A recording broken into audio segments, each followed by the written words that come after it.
Hey guys, I'm Al Washington and welcome to my Mystical Laws podcast. I am here with showrunner Brad Williams, and we're going to be talking about the latest voiceover project, the Road Diaries. So I'm going to go ahead and pass the mic over to Brad. Brad, if you'd like to say hey to everybody. Hey, everybody. And hey, Al, thank you very much for having me. Oh, you're very welcome.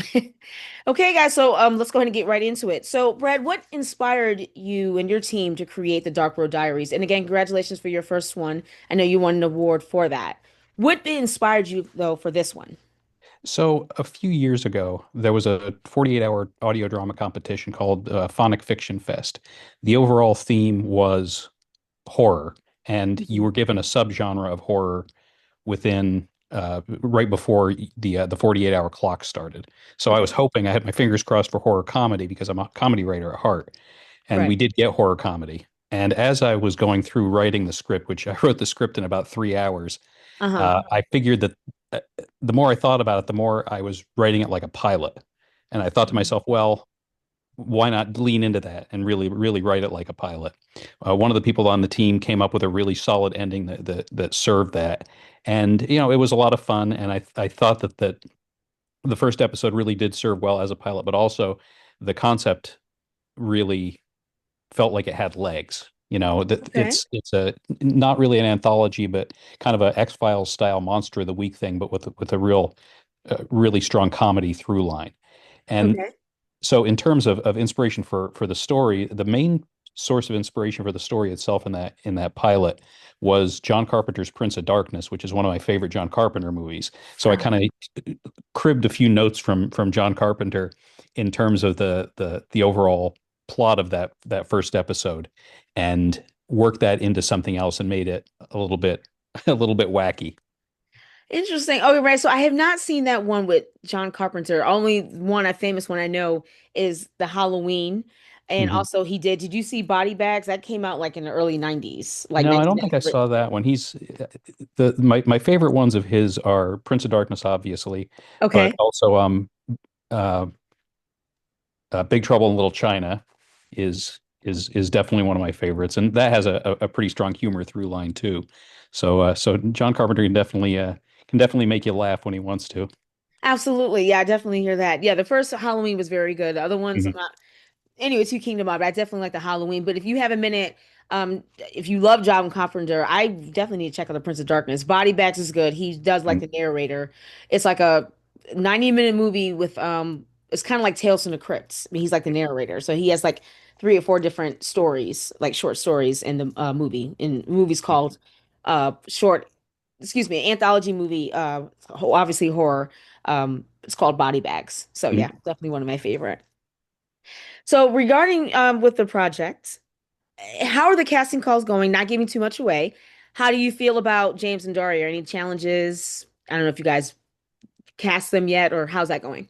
Oh, well, it's Jack and Daria. Just one Jack, minor correction. I'm sorry about that. Jack and No, Daria. I'm that's okay. sorry. Jack and James are pretty similar names. Oh, Yeah, the reaction, we have about a week and a half left in the casting call. It's closing in 2 Fridays from when we're recording, and we have right now 290 total auditions, which is a nice, lot. nice.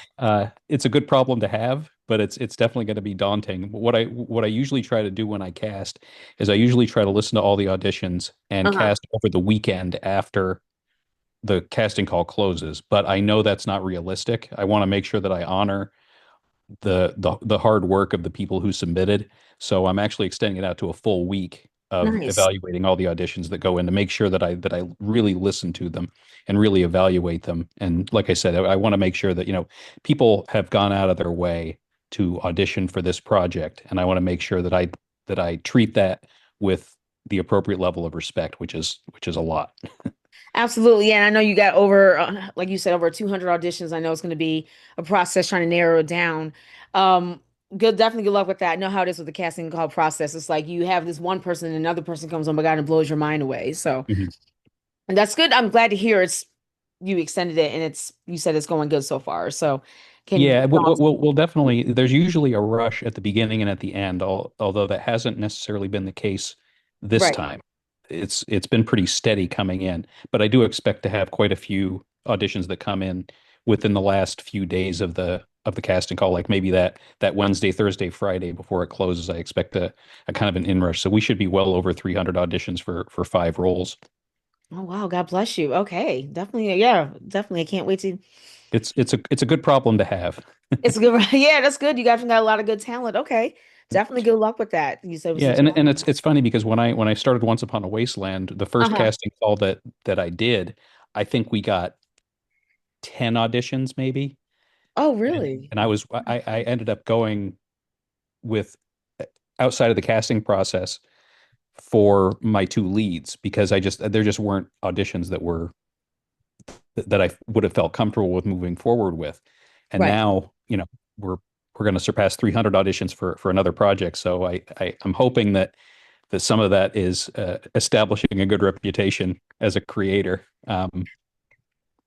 I know that's right. No, right. And at least you're honest. Like I said, I appreciate you saying at least you're honest because I know you want to get the vision out there and you're not the type, at least like I said, for now, this project that you're just casting anybody. Oh, I just want to get some experience. I just want to get it out there. So I'm just gonna get anybody that can train them. Yeah. But it's still good that you're just not doing that. So if whoever was not fit for the part, that's good that you didn't just quickly cast and say, you know what? No, this isn't working, or I'm gonna Mhm. extend it, or I'm just gonna kind of I want to say postpone, but maybe delay it or like you said, extend it for, a couple of weeks or months until you get Mhm. that person that you can mold into when they have that Yeah. voice. When you hear their voice and you're like, okay, yay, nay, but yes, but I can mold them in that person. They really can, like I said, play the character, excuse me, voice the character. So yeah, Yeah, and, that's and great. and part of it too is when I write before I cast, I have a voice in my head Hmm. of what the character sounds like. So I really have to be careful to open up my mind and make sure that I'm listening to each one and thinking about how they fit and not necessarily how they fit in with the voice that plays in my head as I'm writing. So, I for both of the leads in Once Upon a Wasteland, I ended up neither character sounded quite like what I had in my head, and it worked out great. I mean, the show has been fabulously successful, and a huge part of that is the cast. People. I'm just the guy that writes the scripts. The performers are really. I always say the performers are the people that keep people coming back. The writing is an Yeah. important part, yeah, but if you don't have the right people voicing those lines, it's just not going to work, and people aren't going to stick around. That is true. Yeah, because like I said, even with the casting process, like I said, film, whether it's film, definitely voiceover. Anybody can read off the scripts. Anybody. Obviously, that's the first thing, the direction. Anybody can read off the script, but you need to have, you said, depending on the character, which is can't be any more true, um, to really be that voice, that uniqueness that you guys are looking for. Yeah. I mean, anybody can, like I said, I'm looking to cast mine hopefully late, and I do mean late this year after hopefully I get finished my novella. So I know exactly what that means going through the casting call process. And if that voice isn't there, like no, either I'm gonna have to recast or just delay it or just keep the ad open until I can find who I can mold and yeah. It Mhm. really has to be the voices. Yeah. Yeah, and it's nice to have gone through this process already. So it's not as daunting as it would be if this was my first time Yeah. and I had 300 plus auditions. I would feel completely overwhelmed. So now I only feel slightly overwhelmed. Uh, Interesting. Okay. So, Rand, with that being said, my other question, the talk of the AI, because we were talking about like the voices, and it seems like AI is getting used for every damn thing in this country, especially with voiceover work. What do you think about that? Like, do you think that the AI is going to take over voiceover careers? And because now I'm seeing all these programs that now you can, you know, take somebody's voice, make it, duplicate it, and make it your own style, or just like, like little templates you can use. So, what are your thoughts on the AI thinking that may take over voiceover careers? I don't think that it will. There, unless and until, and I don't know that we're ever going to get to this point unless and until it can really genuinely duplicate a performance. Like you can duplicate a voice, but you Right. can't duplicate a performance. You can't duplicate a human being looking at those lines and looking at the context of those lines and giving it the right inflection and the right emphasis and really performing the lines and not just blurting them out based on an algorithm. And the other thing too is Hmm. I think, and this may be a controversial take, and I may offend some people when I say this, Oh, but God. I think that if a project is willing to use an AI voice performance, and I use the term performance loosely there, if Right. they're willing to use an AI voice performance, then that doesn't speak well for the person who is running that project and their creativity. So it's not the kind of project that a voice actor should want to be involved with anyway. So nothing of value is lost. That is true. Well said. And yeah, I just pray it doesn't. I just maybe when I see the commercials, especially like on YouTube or anything, and I'm seeing like, oh, now you can do voiceover, now you can do AI, you can use, yeah, I mean, I know we have to embrace it, like I said, accept it. It's just, I truly hope I would like to, I would love to continue using real people with human emotions, especially for my projects. And that's what I have been doing. This is going to be my fourth project. And I'm glad, like I said, at least somebody else feels that way, that it's not going to, take over and sound superficial. So yeah. Yeah, I think that you can really easily pick out an AI voice on YouTube now. Oh yeah, And there's a lot of different tells, and it just shows, I mean, frankly, it's just laziness I to agree. use that. Yeah. You can see I Dark Road Diaries is an unpaid project, Hmm. and I have as many auditions as we have for it. It's not hard to find extremely talented, dedicated people to help out on your project, even if it's something that's being done on a volunteer basis. So if somebody doesn't want to even go through that level of effort, it doesn't speak well for their uh, dedication to doing something good and doing something well. So, like I said, nothing, very little of value is lost when in terms of that kind of thing, because I question the quality of an overall project if they're willing to use an AI voice. Yeah. Like I said, well said for that. But even though, like I said, it is volunteer and it's also another way to make someone, like I said, not boost their creativity, but also with their resume and also getting more experience, especially if you definitely want to work in the voiceover world. So, like I said, you may not get the multi-million deal, but like I said, this is a stepping stone if you definitely want to have a career and definitely doing Mhm. voiceover work. So yeah, absolutely. Yeah, I agree. Do you happen to have a favorite podcast that you're listening to right now that's inspiring you to write Dark Road Diaries or just in Well, general? it's not so much an inspiration for Dark Road Diaries, but my Mhm. favorite podcast of all time is How Did This Get Made, which Oh, is it's it's Paul Scheer and June Diane Raphael and Jason Mantzoukas who get together and talk about bad movies, and okay. it's a great podcast. It's hilarious. The Paul and June are married, and Jason is a very good friend of theirs, so there's always really good chemistry, and they talk about some of the wildest movies you'll ever run into. I saw him live in Durham a Oh, couple of nice. years ago, and it was great. It just a lot of fun. It's just it's a fun podcast to listen to, and to hear, all three of them are professional actors in professional Hollywood actors. Very all three of them are very accomplished. So hearing their perspective is also a lot of fun. It hits a little bit different when it's people that have kind of been there and and done that. And I'm sure they've all been involved in their own projects that maybe didn't turn out as well as they expected them to. But Right. it's a huge amount of fun, and I anxiously anticipate every new episode that comes out. Nice. Okay. Very nice. Okay. What inspired you to become like a showrunner or creator? Like what lit a fire under your ass to really go ahead and do with a passion? Like what? Well, so I always wanted to be a screenwriter, and I did some Uh-huh. of that when I was in college. Did some sitcom writing and that kind of thing.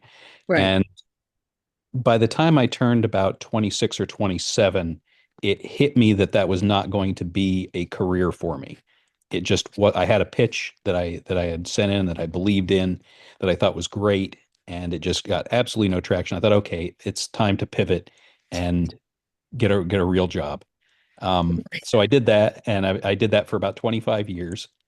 And then I ended up auditioning as a voice actor for a audio drama podcast called The Modus Files. Okay. And the showrunner for that show encouraged me to, he knew my background. He encouraged me to look into, writing my own show, doing my own stuff. We went back and forth. I gave him some script snippets that I wrote, and he was just very encouraging to me to pursue that. And I didn't know that audio dramas were a thing Hmm.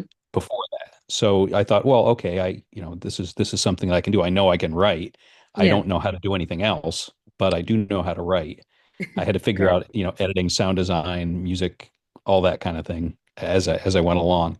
But that really did, kind of reignite things and reminded me of why I enjoyed doing it. And that was how Once Upon a Wasteland started.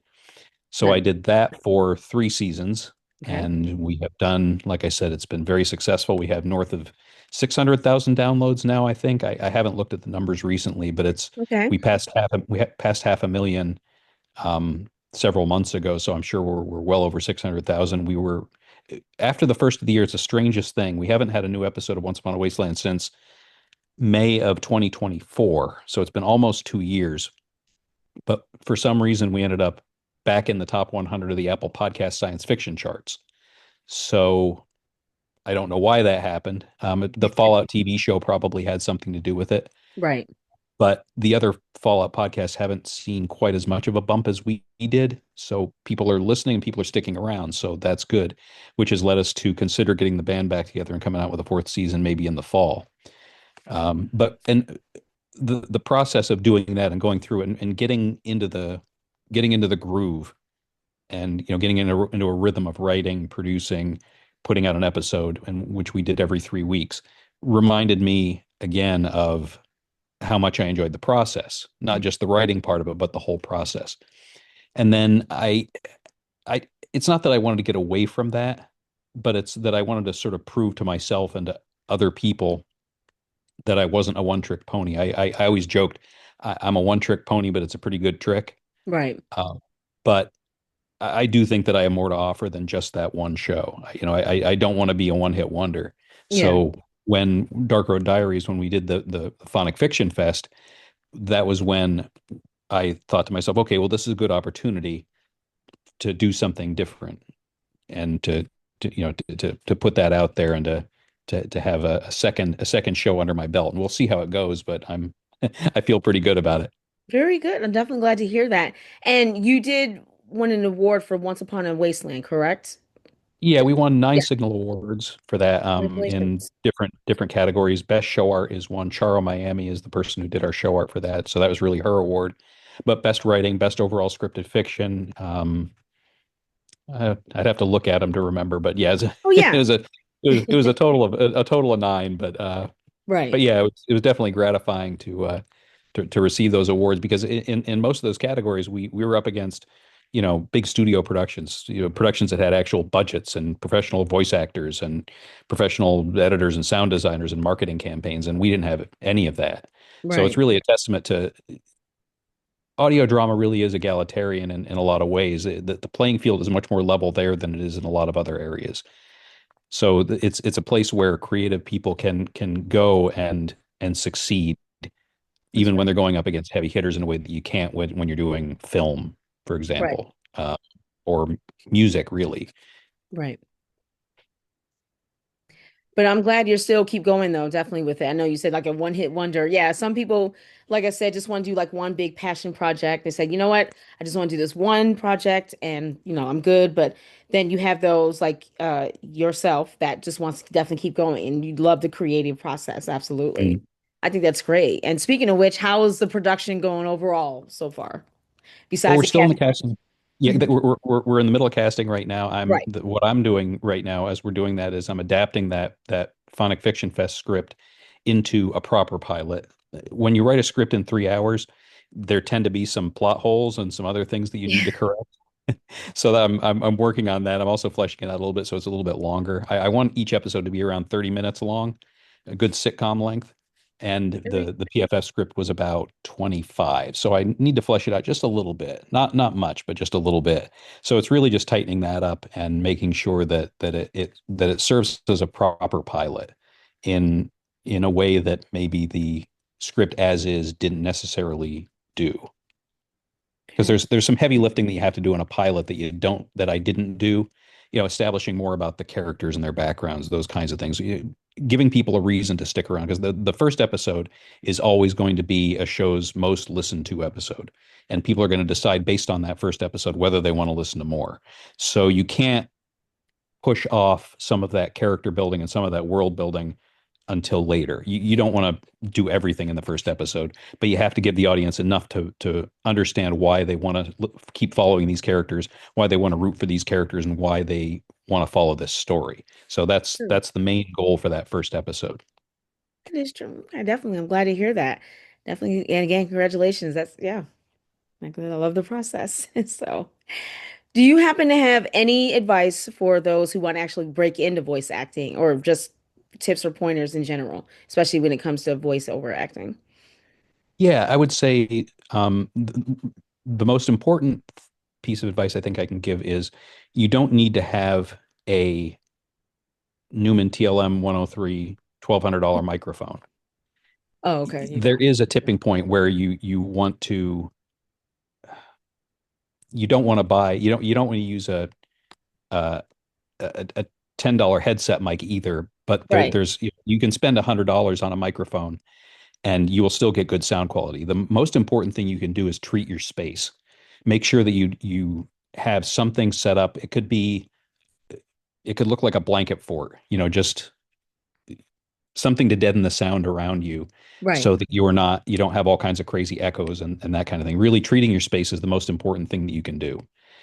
I think that's one thing as I listen to some of the auditions that come in, I think that's one thing that folks maybe sometimes forget. Most of the auditions that I get sound great, Okay. but occasionally you get one and it sounds like they're in a bathroom. So you don't want to sound like you're in a bathroom. Right. And you can do it. You can open up a closet door and stick the microphone in with your clothes, and that works as a sound editing thing. I know there's professional voice actors that do that when they're on the road, when they're Right. recording from a hotel. you Oh know, my God. it, Wow. it's the kind of thing where thinking outside the box is a good thing. And the other thing I would say is find a project that speaks to you and submit. Just submit, submit, submit. Like I said, we're going to have well over 300 auditions for 5 roles. That means we're going to have 300 and some people that are Right. going to be disappointed that they didn't get cast. Mm. Never take that personally, especially for a big project like this one's turning out to be. Rejection is part of the game. You will get rejected 100 more times more often than you get a role, and it's not necessarily a statement on your skill or your presentation as a voice actor. It's really just it comes down to somebody like me or somebody like my casting director listening and thinking, okay, this person is a good fit. This person isn't necessarily a good fit for this Right. particular role. It doesn't mean that you're not going to be a fit for 100 other roles out there. So it really is a matter of persistence and just keeping at it and continuing to practice. It's just Right. like getting to Carnegie Hall. Practice, man, practice. Getting better is also very important. Yeah. Being cast is not the only way to get better at being a voice actor. If you find scripts online, just read them for yourself, record it, and listen Right. back to it and think, okay, how can I do this better? Or, what do I do well here? And how can I continue to play on that? Like, hey, understanding your strengths is just as important as understanding your weaknesses so Yeah. that you can, establish yourself as a reliable voice actor in a particular way.